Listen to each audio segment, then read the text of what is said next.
ශ්‍රී ලංකාව වැටියට අපගේ ස්ථාවරය වන්නේ ඉක්මනින්ම සාමකාමී ලෝකයක් වෙනුවෙන් අවශ්‍ය කරන කැපවීම සහ මඟ පෙන්වීම කරන ලෙස තමයි ඉරානයට එල්ල වුණු ප්‍රහාරය අපි තරයේ හෙලා දකිනවා. ඒක ජාති බය වෙන්න හොඳ නැහැ. ඒ වගේම රාජ්‍යයට සෞදි අරාබියාවට කුවේට් කටාර් බාරේන් මේ යනාදී රටවල් සමූහයකට ඒ එල්ල කරපු ප්‍රහාරات අපි හෙලා දකින්නට ඕන. ඕනෑම යුද ගැටුමක් කිසිදු ජන කණ්ඩායමකට හිතකර තත්ත්වයක් නිර්මාණය කරන්නේ නැහැ.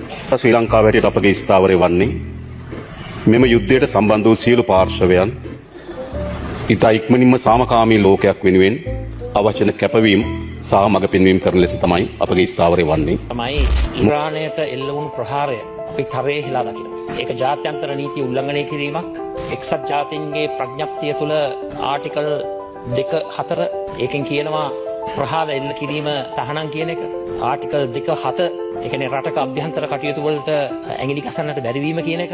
ඒ වගේම ප්‍රහාරය එල්ල කරන්න පුළුවන් එකම හේතුව හැටියට සඳහන් කරලා තිබෙන්නේ ආටිකල් 51. තමන්ගේ රටේ ආරක්ෂාව උදෙසා self defense. ඒ අත් වශයෙන්ම අපි එක හඬින්ම පාර්ලිමේන්තුවක් හැටියට මේ අවස්ථාවේ මම යෝජනා කරනවා ඉරානයට එල්ල කරපු ඒ ප්‍රහාරය ස්වෛරී රටකට එල්ල කරපු ප්‍රහාරයක්. එහි ස්වෛරීත්වයේ භෞමික අඛණ්ඩතාවය උල්ලංඝනය කරපු අවස්ථාවක්. ඒ නිසා මේ ප්‍රහාරය අපි තරයේ හෙලා දකින්නට ඕන මේ පාර්ලිමේන්තුවක් හැටියට. ඒ නිසා මම විශ්වාස කරනවා මම දැන් රජයත් හොඳයි ඒ වගේ ප්‍රකාශයන් නිකුත් කරමු. මේක හෙලා දැකලා ඒකට අපි බය වෙන්න හොඳ නැහැ.